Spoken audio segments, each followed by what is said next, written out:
dust everywhere, Chris. Who the hell was here last? You're right, yeah. God, it's a mess. Oh, wait a minute. Cobwebs. John, we were the last ones in here. Oh. That would Yeah. explain the half-eaten sandwiches. Neat. Yeah. I called dibs on the blue chair again. Sorry. Okay, alright. Can I take the swirly one? The spinning chair? Yes, the one. I suppose so. Swirling is the word I wanted. What? Who refers to... Oh my god, the mics are on, Chris! That's impossible. They've They've been recording. turned off. They were deactivated under the Code of Conduct.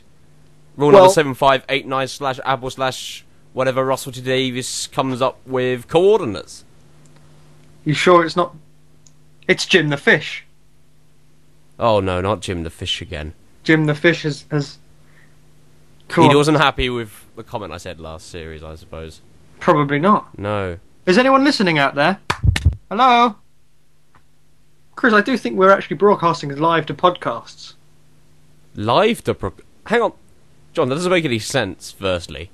Well, shush. It's a time paradox thing, probably. It's hardly a paradox, is it? It's live, therefore it's happening now, therefore any event afterwards is going to be fine. Unless, of course...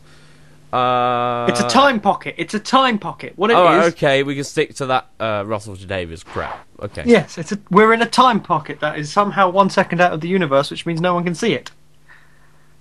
How the hell did that happen? All it is a room. But, John, this is about half an hour. Right. How can we be a second out of sync? Dun dun dun!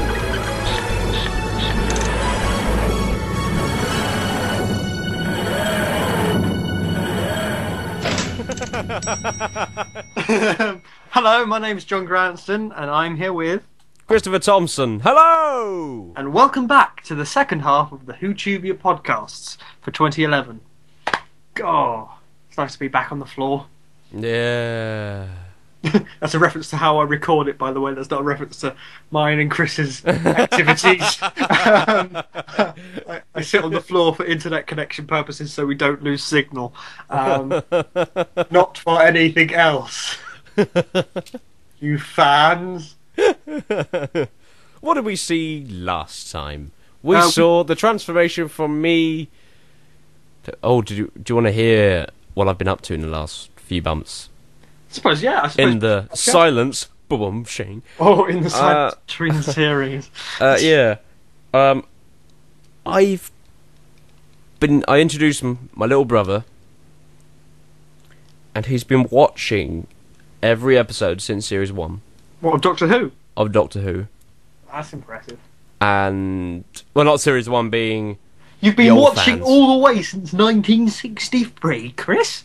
Yep, and he's up to 87. Wow, bloody hell. No, he's not. Right. He's just started with Chris Eggleston's, and we've now made it to... Oh, what was it? With Doctor's Wife this morning. He actually wakes me up in the morning to watch him. Oh, I know. he likes him that much, and he feels like he can only watch him with you. I know, it's very sweet, except irritating. There are times when even I want to say, really, Adam, now? Oh, I don't fancy Love and Monsters this time in the morning. No. We skipped that one. Oh, well, I actually persuaded him. I had a bit of leeway. I said, we got to Age of Steel in Series 2, and we saw the trailer for the Idiot's Lantern, and I said, no, please, can we swap that? Can we just skip that to the Impossible Planet? And then afterwards, I persuaded him again to swap from Love and Monsters and Fear, and we just skip that and go straight to the finale. But one thing though, he doesn't like Series 3. Doesn't like Series 3? No, not much. He doesn't like Martha, the Rebound companion. The Rebound. There's so many things I've watched and I've sort of noticed and thought, this was a definite action, this was like an accidental neglect. They actually treated Martha as a rebound for the whole thing. Mm. Rosa's mentioned in almost every one, she's always in the shadow. No wonder why no one likes Free Miragiman. I feel sorry for her. I actually tried to like her. but it was just harsh. You can just tell. It even includes the line. There's a word for that. Rebound. Yeah. And it's just. So anyway, Adam didn't like her, and like most of the audience, and we skipped most of the episodes. In fact, I had to just basically give a summary of what he missed. Comedian arts turns Time Lord into human, and then we watched WhoTubia through to the end, and we watched every episode since then. Except Right. I've skipped some of Series 5 because I'm still not fond of it. And he's already seen it once, so. He loves it. He loves Matt Smith. Matt Smith is his doctor.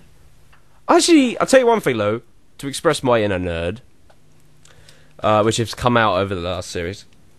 I've actually embarked on a marathon of my own. Right. I confess I have not seen all of Tom Baker's episodes. Dun dun dun! So, I've been watching them from the first episode, Robot. And I've gotten to Terror of the Zygons now. I don't. I've not seen every episode. The last Tom Baker episode I watched was Robot Around Yours in the summer. Did you watch it round here? No, you didn't. Robots of Death. Robots to Death, sorry. Well, there's 2 stories with robots in. I sort of realised that I didn't really give Tom Baker a chance. I didn't really watch him much, so I can't really vouch for him being the good doctor that was worth 7 years. I watched him, and I actually think he is the most moodiest, horrible doctor in the first series of his stuff. And at the end as well, he's very melancholy and just That's because bothered. at the end he was. At the end, he was very fed up of the role. He wanted to give it up. But in the first one, in the beginning, it was like the way he was written and the way things. He actually was like almost a ruder John Pertwee. It wasn't that funny as he was later on, which is why I'm trying to watch on, hoping he changes very quickly. That or your memory of him has been tarnished, and it turns out he's a miserable git of a Time Lord. More so than Colin. Because Colin's just the Hawaiian shirt phase of the Doctor's tenure. Meanwhile, my summer has been quite uneventful in Doctor Who terms. Oh no, wait, tell a lie. I've been working on my fan series. WhoTubia, talk about WhoTubia's purpose there. Surely the world will implode. And of course I've been working with you, Chris, on the Ultimate Conflict. And that other one that our boss made, which is about time agents or something. What was it? The one. I think I've seen this. Is it the one where you've got? Oh, what is he? How can I describe him? It's like he's doing a bad Batman impression. Yeah. Short him. guy. Yes. Evidently Mancunian, but hidden by his Batman impression. Yeah. And the other one who seems to have all these sort of epic shots, sort of thing. Yeah. I'll tell you something. I watched. The fellow in the suit is appalling. Have you seen him? Yeah, I don't know why people like him so much. Neither do I, because I look at him and it's just like you're looking at someone who's not acting but trying to act. Do you get what I mean? I know what you mean. I mean, there's also that guy who's the newsreader, and he's just as bad. He's not too bad. He's not too bad because, well, it looked like he disappears after that first episode. But, I suppose it's a load off once he's vanished. But this guy in the suit is there. Yeah, I know he's there. I heard he's in every episode. Oh my god! I know. I don't even think I'm going to cope. This series has really been an utter letdown. I mean, it's got brilliant stories and I mean, they've urbanised the show, which is a bad idea. Why put it in the real world? We want to live in a fantasy world. Hell, I might even use a cheap animated thing just to get going. Of course, we were talking about Time Agent there, and Chris is not a bad actor in it, and yeah, so I happen to be a producer on it as well. So, those are not the views of the producers of Time Agent. I just got to say right. Let's talk Doctor Who. Doctor Who. which is the American voiceover thing, by the way, which actually sounds more British than an American.